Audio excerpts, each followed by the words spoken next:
पश्चिम Asia में युद्ध से ईंधन आपूर्ति में किल्लत से उसकी बढ़ती कीमत का बोझ अब उपभोक्ताओं को भी उठाना होगा। जैसा कि अंदेशा पिछले कुछ दिनों से लगाया जा रहा था, आज से दिल्ली समेत देश भर में पेट्रोल और डीजल की कीमतों में वृद्धि हो गई है।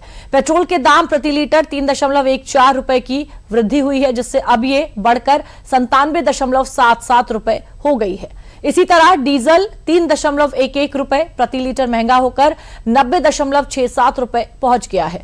इस संबंध में दिल्ली पेट्रोल डीलर्स एसोसिएशन के निवर्तमान अध्यक्ष निश्चल सिंघानिया ने बताया कि ये बढ़ोतरी तेल कंपनियों द्वारा अंतर्राष्ट्रीय बाजार में कच्चे तेल की कीमतों में उतार चढ़ाव और रुपए की कमजोरी के कारण की गई है।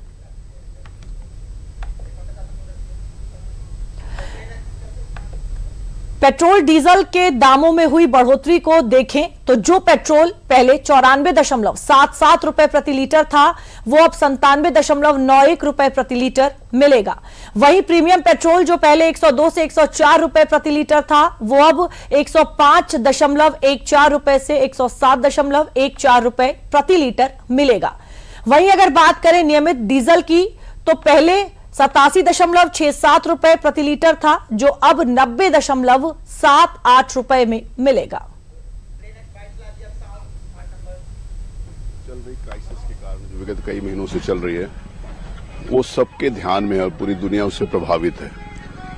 बहुत सारे जो डेवलप्ड कंट्रीज हैं, वहां पर पेट्रोल और डीजल के दाम बहुत पहले ही लगभग 2 गुना से बढ़ गए थे, लेकिन हमारे देश के यशस्वी प्रधानमंत्री आदरणीय मोदी जी की इकोनॉमिक पॉलिसीज ने उसको कंट्रोल में रखा।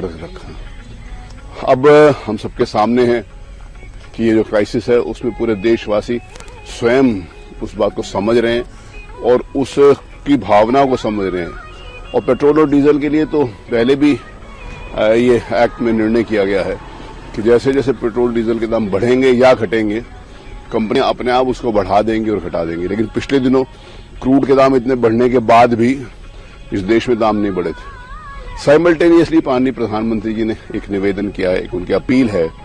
उस अपील में कि हम सब लोग कितना बचा सकते हैं, पेट्रोल और डीजल, पब्लिक ट्रांसपोर्ट्स का हम कैसे इस्तेमाल कर सकते हैं, अनावश्यक ट्रैवलिंग को कैसे कम कर सकते हैं, विदेशी मुद्रा जिसके कारण हमारी खत्म होती है उसको कैसे रोका जा सकता है।